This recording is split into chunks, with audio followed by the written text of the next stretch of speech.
In the top stories, current COVID-19 protocols in St. Kitts and Nevis for incoming travelers remain. Trinidad and Tobago Solid Waste Company launches anti-litter campaign, and China's Xi tells Biden don't play with fire over Taiwan. Hello and welcome to the ZIZ Midday Newscast. Today is Friday, the 29th of July, 2022. I'm Jason Davis. Nationally, the federal cabinet has approved the recommendation of the National COVID-19 Task Force that there be no change to the health and travel protocols that are required by all travelers entering the Federation. The National COVID-19 Task Force met on Tuesday at the NEMA headquarters, and a number of matters were discussed, and the task force submitted its report to the cabinet, and in which they made several recommendations. In its report, the task force stated that it continues in its mission to reduce the risk of importation of cases of the novel coronavirus into the Federation, while at the same time doing everything possible to control and contain community transmission of the virus and to save lives. The health and travel protocols were discussed, and it was agreed that the existing protocols will remain in place. The current version was introduced on the 1st of April. The task force noted that there were no adverse reports in the handling of any large inflow of passengers into the Federation during the ICC Under-19 Cricket World Cup held in January, and that system had also recently been tested by the St. Kitts Music Festival. More than 3,000 visitors came into the country for the music festival, and they were processed using the existing protocols. The cabinet has therefore approved the recommendations of the COVID-19 task force and supports the position that the current entry protocols for the Federation remain in place until further notice, in spite of the fact that there might soon be an influx of returning nationals following the announcement that the general elections are scheduled for Friday, August 5.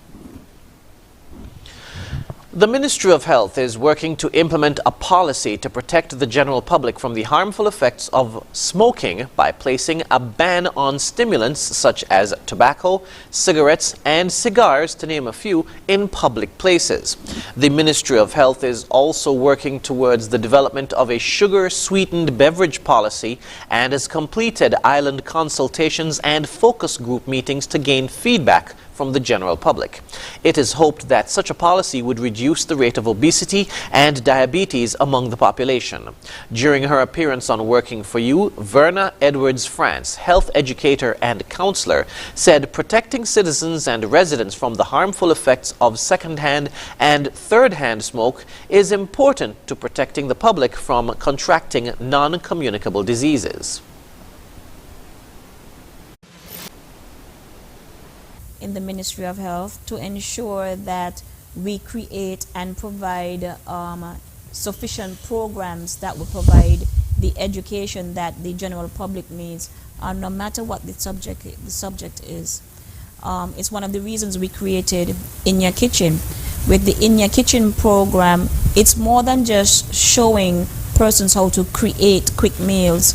We have programs within that program how to teach you how to read your nutrition facts label. We encourage persons to turn the label around and read what is in the food that you are buying at the supermarket. She said implementing policies is no easy task, as consultations must be carried out with numerous stakeholders. She also spoke of a number of educational programs to promote healthy eating lifestyles. Policy, it's easier said than done, because you're always going to get pushback, right? You're always going to get pushback. St. Kitts does not have a large smoking population. And when I say smoking, we're talking about tobacco. A large tobacco smoking population, but we simply cannot put a ban on it because it affects so many other institutions. In collaboration with Taiwan ICDF, the program is intended to produce short videos and teach people how to prepare easy, healthy dishes that help people to maintain a healthy condition and manage their illnesses. In each video, the main ingredients are highlighted, showing their health risks to lower the risk of metabolic syndromes such as high blood sugar, hypertension, and high cholesterol. In other news, 6 St. Kitts and Nevis citizens have recently graduated from Cuban universities. They are Dr. Verdwencia Woodley of Sandy Point, Dr. Joyanne Wiltshire of Sandy Point, Dr. Shanelka Maynard of Gingerland, and Dr. Algeron Audain of Old Road, who studied medicine at the University of Medical Sciences in Guantanamo, Cuba. Similarly, Eva Spencer of Old Road and Carrie Busu of Hickman's Village each graduated with a BSc in medical imaging and radiation physics. Spencer graduated with honors, and the two pursued their careers at the University of Medical Sciences in Santiago, Cuba. The graduation ceremonies took place in Guantanamo on Thursday, 21st July, and in Santiago on Friday, 22nd July. Counselor at the Embassy of St. Kitts and Nevis in Havana, Winston Hanley, attended and later interacted with local government authorities and administrative bodies from both universities and provinces. The new medical doctors said they are grateful to the government of St. Kitts and Nevis and Cuba for the career opportunities afforded them and look forward to contributing to the health security of their country.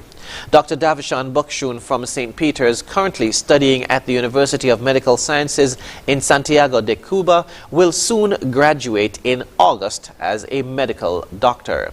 The Embassy of St. Kitts and Nevis in Havana has congratulated the 2022 graduates for working hard to achieve this milestone.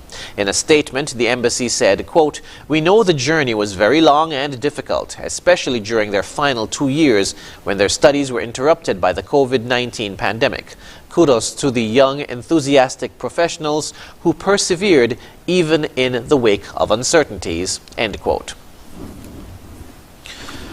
Moving now to news on the regional scene. The Solid Waste Management Company Limited in Trinidad and Tobago has relaunched its Chase Charlie Away anti-littering campaign.